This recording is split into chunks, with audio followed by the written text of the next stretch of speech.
দিয়া ৰায় অৱমাননা কৰা সকললৈ এবাৰ জাননী ৰাজহ বিভাগৰ প্ৰধান সচিব সহ 5 জনলৈ কাৰণ দৰ্শোৱাৰ জাননী জাৰি কৰা হৈছে। এইখিনি মুহূৰ্তত জনাইছে এটা গুৰুত্বপূৰ্ণ খবৰ। শেহতীয়াকৈ ৰাজহ বিভাগৰ 5 সচিব সহ 5 জনলৈ বৰ্তমান প্ৰধান সচিব সহ 5 জনলৈ কাৰণ দৰ্শোৱাৰ জাননী জাৰি কৰা হৈছে। কামৰূপ মহানগৰ আয়ুক্ত আৰক্ষী আয়ুক্তলৈ জাননী জাৰি কৰিছে সৰ্বোচ্চ ন্যায়ালয়ে। সোণাপুৰ ৰাজহ চক্ৰ বিষয়া থানাৰ ওচিলৈ আহিছে এই জাননী। কচুতলি উচ্ছেদত স্থগিতাদেশ জাৰি কৰিছিল সৰ্বোচ্চ ন্যায়ালয়ে আৰু সৰ্বোচ্চ ন্যায়ালয়ৰ নিৰ্দেশ অৱমাননাৰ অভিযোগ উত্থাপিত হৈছিল আৰু তাৰ পিছতে সম্প্ৰতি তেওঁলোকলৈ জাননী আহিছে আৰু কচুতলিৰ যি উচ্ছেদ অভিযান সেই উচ্ছেদ অভিযান যিহেতু ইতিমধ্যে চলি আছে আৰু দ্বিতীয় পৰ্যায়ৰ যি উচ্ছেদ সেয়া হৈ যোৱাৰ পাছত শেহতীয়াকৈ দেখিবলৈ পোৱা গৈছে এইবাৰ কচুতলিৰ সেই উচ্ছেদ অভিযান সন্দৰ্ভত আদালতে দিয়া যি ৰায় সেই ৰায় অৱমাননা যিসকলে কৰিছিলে তেওঁলোকলৈ বৰ্তমান জাননী সৰ্বোচ্চ ন্যায়ালয়ে জাৰি কৰিছে। ৰাজহ বিভাগৰ প্ৰধান সচিব সহ 5 জনলৈ আহিছে কাৰণ দৰ্শোৱাৰ জাননী।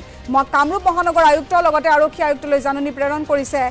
SCA আৰু সম্প্ৰতি সোণাপুৰ ৰাজহ চক্ৰ বিষয়া আৰু থানাৰ আনকি ভাৰপ্ৰাপ্ত আৰক্ষী বিষয়ালৈ আহিছে এই জাননী। কচুতলিৰ উচ্ছেদত স্থগিতাদেশ জাৰি কৰিছিল সৰ্বোচ্চ ন্যায়ালয়ে আৰু সৰ্বোচ্চ ন্যায়ালয়ৰ নিৰ্দেশ অৱমাননাৰ অভিযোগ আনিছিল উচ্ছেদিতই। কাৰণ বিশেষকৈ যি উচ্ছেদিতক তাৰে মাজত বহু এনেকুৱা ম্যাদী পট্টাৰ লোক আছিল আৰু সেইসকল গৰাকীৰো অৱশ্যে ঘৰত হাতোৰা পৰাৰ পূৰ্বে তেওঁলোকে যেতিয়া উচিত যিখিনি উপযুক্ত নথিপত্ৰ সেই নথিপত্ৰ দেখুৱাইছিল আৰু আনহাতে প্ৰথম পৰ্যায়ৰ উচ্ছেদ অভিযান চলাবলৈ যোৱাৰ দিনাখনেই দেখিবলৈ পোৱা গৈছিল এই সমগ্ৰ বিষয়টোলৈ উচ্ছেদিতসকলে জাঙুৰ খাই উঠি আক্ৰমণ কৰিছিল আৰক্ষী প্ৰশাসনৰ লোকক আৰু তাৰপিছত এই সমগ্ৰ বিষয়টোৱে অধিক ভয়াৱহ ৰূপ লৈছিল। অৱশ্যে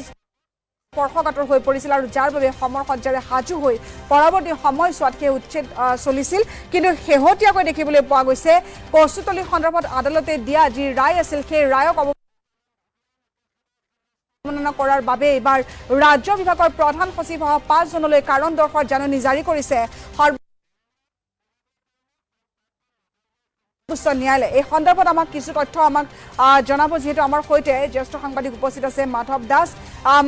ৰাজ্য বিভাগৰ প্ৰধান সচিব সহ 5 জনলৈ কাৰণ দৰ্শোৱাৰ জাননী ইয়াৰ পিছত কি হ'ব পাৰে?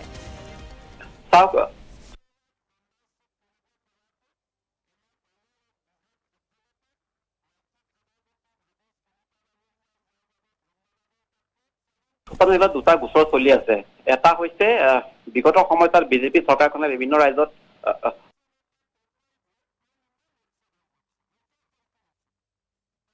বুলডোজাৰ চলাই বিভিন্ন ধৰণৰ অভিযান চলাইছে আৰু বহু জেগাত তেওঁলোকে বিভিন্ন জেগাত ঘৰ উচ্ছেদ কৰিছে আৰু সেই যিটো বুলডোজাৰ নীতি সেই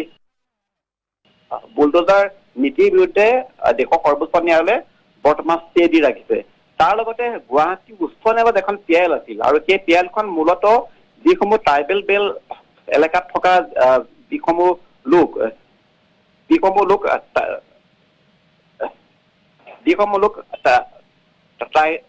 ট্ৰাইবেল নহয় কিন্তু সেইসকল লোকে এই ধৰণৰ এলেকাত বাস কৰি আছিল। সেইখন যিখন PIL আছিল সেই PILখনৰ সন্দৰ্ভত গুৱাহাটী উচ্চ ন্যায়ালয়ে যিটো ৰায় দিছিল সেই ৰায়টো সন্দৰ্ভত উচ্চতম ন্যায়ালয়ত যেতিয়া চেলেঞ্জ কৰা হৈছিল তেতিয়া উচ্চতম ন্যায়ালয়ে সেই গোটেই প্ৰক্ৰিয়াটো ষ্টে কৰিছিল আৰু ন্যায়ালয়ে কৈছিল যে যদি কোনো ট্ৰাইবেল বেল এলেকাত যদি অজনজাতীয় লোক বাস কৰে তেনেহলে তেওঁলোকক উচ্ছেদ কৰাৰ পূৰ্বে তেওঁলোকক এটা সুযোগ দিব লাগিব আৰু তেওঁলোকক উপায়ুক্তৰ ওচৰত আবেদন কৰাৰ সুযোগ দিব লাগিব যে তেওঁলোক ST নহয় কিন্তু তেওঁলোকে যিহেতু এই ধৰণৰ এলেকাত বাস কৰি আছে আৰু সেই ধৰণৰ এলেকাত বাস কৰি থকাৰ কাৰণে তেওঁলোকক এটা সুযোগ দিব লাগিব আৰু সেই সুযোগৰ পিছত যদি তেওঁলোকে তাত যদি সেই ভূমি যদি থকাৰ অনুমতি নাপায় তেনেহলে তেওঁলোকক তাৰ পৰা পৰৱৰ্তী সময়ত উচ্ছেদ কৰিব পাৰিব। কিন্তু এই যিকেইটা অৰ্ডাৰ সেই অৰ্ডাৰ কেইটা কিন্তু অসমত বৰ্তমান সময়ত বিশেষকৈ সোণাপুৰ কচুতলিত যি ধৰণৰ উচ্ছেদ কৰা হৈছিল সেই উচ্ছেদৰ ক্ষেত্ৰত সম্পূৰ্ণ ব্ৰেক কৰা হৈছে বুলি সেই উচ্ছেদিত বহুকেইটা পৰিয়ালে উচ্চতম ন্যায়ালয়ত এখন আবেদন কৰিছিল আৰু যিখন আবেদনৰ শুনানি আজি হৈ যায় আৰু সেইখন আবেদনৰ শুনানিৰ সময়ত আজি কোৰ্টে যিটো ৰায় দিছে সেই ৰায়টো অতি গুৰুত্বপূৰ্ণ। তাৰ লগতে কোৰ্টে কিন্তু আজি অসম চৰকাৰক এই গোটেই বিষয়টো লৈ অতি তিক্তভাৱে আক্ৰমণ কৰিছে যে তেওঁলোকে কিয় উচ্চতম ন্যায়ালয়ৰ দুটাকৈ অৰ্ডাৰ তেওঁলোকে এই ক্ষেত্ৰত মানি লোৱা নাছিল আৰু এই গোটেই বিষয়টো লৈ দীঘলীয়া শুনানি হোৱাৰ অন্তত আজি উচ্চতম ন্যায়ালয়ে সোণাপুৰৰ কচুতলিত যি উচ্ছেদ চলি আছে সেই উচ্ছেদত ষ্টেটাছ কো বাহাল ৰাখিব দিছে অৰ্থাৎ যি ধৰণৰ অৱস্থা বৰ্তমান আছে সেই ধৰণৰ অৱস্থাত থবলৈ দিছে আৰু আগন্তুক সময়ছোৱাত ন্যায়ালয়ৰ যিটো নিৰ্দেশ সেই নিৰ্দেশ সম্পূৰ্ণ নোহোৱাৰ পৰ্যন্ত তাক কোনো ধৰণৰ উচ্ছেদ চলাব নোৱাৰিব। কিন্তু গুৰুত্বপূৰ্ণ কথাটো হৈছে যিকেইটা নিৰ্দেশনা আছিল উচ্চতম ন্যায়ালয়ৰ সেই ৰায়কেইটা সন্দৰ্ভত কিন্তু চৰকাৰী পক্ষক আবেদনকাৰীয়ে অৱগত কৰিছিল, কিন্তু সেই বিষয়টোলৈ কিন্তু চৰকাৰী পক্ষই কোনো গুৰুত্ব দিয়া নাছিল। আৰু উচ্চতম ন্যায়ালয়ৰ যিকেইটা ৰায় সেই ৰায়কেইটাৰ ওপৰত ভিত্তি কৰি অসমৰ গুৱাহাটী উচ্চ ন্যায়ালয়ে ইতিমধ্যে 75 যিটো উচ্ছেদ সেই উচ্ছেদৰ ষ্টে দিছে আৰু যিসমূহ লোক ম্যাদী পট্টাত আছে তেওঁলোকক ডিচিৰ ওচৰত তেওঁলোকক সকলোকে আবেদন কৰিবলৈ এটা সময় দিছে আৰু সেই আবেদন নিষ্পত্তি নোহোৱা পৰ্যন্ত তেওঁলোকৰ বিৰুদ্ধে কোনো ধৰণৰ একশ্যন ল'ব নোৱাৰিব। কিন্তু সেইসকল আবেদনকাৰীয়ে বৰ্তমান সুপ্ৰিম কোৰ্টত এখন আবেদন কৰিছে আৰু এইখন হৈছে আদালত অৱমাননা গোচৰ, অৰ্থাৎ সুপ্ৰিম কোৰ্টৰ যিকেইটা ৰায় আছে সেই ৰায়কেইটা অসম চৰকাৰে কিয় ভালকে পালন কৰা নাই বা সেই ৰায়কেইটা কিয় মানি চলা নাই সেই ধৰণৰ এটা আবেদন কৰা হৈছে আৰু সেই আবেদনৰ ভিত্তিত 5টা পক্ষ কৰা হৈছে আৰু সেই 5টা পক্ষ কোন আপুনি ইতিমধ্যে উল্লেখ কৰিছে ৰাজহ বিভাগৰ প্ৰধান সচিব তথা গুৱাহাটী যিজন GC তেওঁক কৰা হৈছে, তাৰ লগতে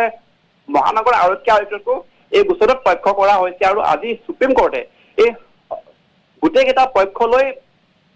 এখনকৈ কাৰণ দৰ্শোৱা জাননী দিছে যে তেওঁলোকে কিয় সুপ্ৰিম কোৰ্টৰ ৰায়কেইটা মনা নাছিল আৰু তাৰ লগতে সোণাপুৰৰ কোচতলি যাতে উচ্ছেদ নহয় সেই বিষয়টোৰ সন্দৰ্ভতো সুপ্ৰিম কোৰ্টে এটা আজি অতি গুৰুত্বপূৰ্ণ নিৰ্দেশ জাৰি কৰিছে। নীলাক্ষী। হয়, এইখিনি সময়ত মাধৱ দাস আপোনাক ধন্যবাদ জনাইছোঁ আৰু ডেপুটি চিফ ৰিপৰ্টাৰ মাধৱ দাসে ইতিমধ্যে এই সন্দৰ্ভত আমাক তথ্যখিনি জনাইছে আৰু সম্প্ৰতি সমগ্ৰ বিষয়টো কেন্দ্ৰ কৰি দেখিবলৈ পোৱা গৈছে উচ্ছেদিতসকলে যি ধৰণে তেওঁলোকে অভিযোগ আনিছিল যে তেওঁলোকৰ উচিত যিখিনি যাৱতীয় যিখিনি নথিপত্ৰ সেই নথিপত্ৰ থকাৰ পিছতো তেওঁলোকৰ ঘৰসমূহ ভঙা হৈছে আৰু যাৰ পৰিপ্ৰেক্ষিতত শেহতীয়াকৈ সমগ্ৰ বিষয়টো অৱশ্যে পাইছিলগৈ উচ্চতম ন্যায়ালয়ে আৰু বৰ্তমান উচ্চতম ন্যায়ালয়ৰ যি নিৰ্দেশ অৱমাননা সেই নিৰ্দেশ অৱমাননাৰ অভিযোগ আনিছিল সেইসকল উচ্ছেদিত আৰু পৰিপ্ৰেক্ষিতত এই সমগ্ৰ বিষয় সন্দৰ্ভত এইবাৰ সৰ্বোচ্চ ন্যায়ালয়ে দিছে এক গুৰুত্বপূৰ্ণ ৰায়দান আৰু যিসকলে আদালতৰ এই ৰায়ক অৱমাননা কৰিছিল সেইসকলৰ বিৰুদ্ধে জাননী ইতিমধ্যে জাৰি কৰা হৈছে। ৰাজ্য বিভাগৰ প্ৰধান সচিব সহ 5 জনলৈ সম্প্ৰতি কাৰণ দৰ্শোৱাৰ জাননী প্ৰেৰণ কৰা হৈছে। কামৰূপ মহানগৰ আয়ুক্ত আৰক্ষী আয়ুক্ত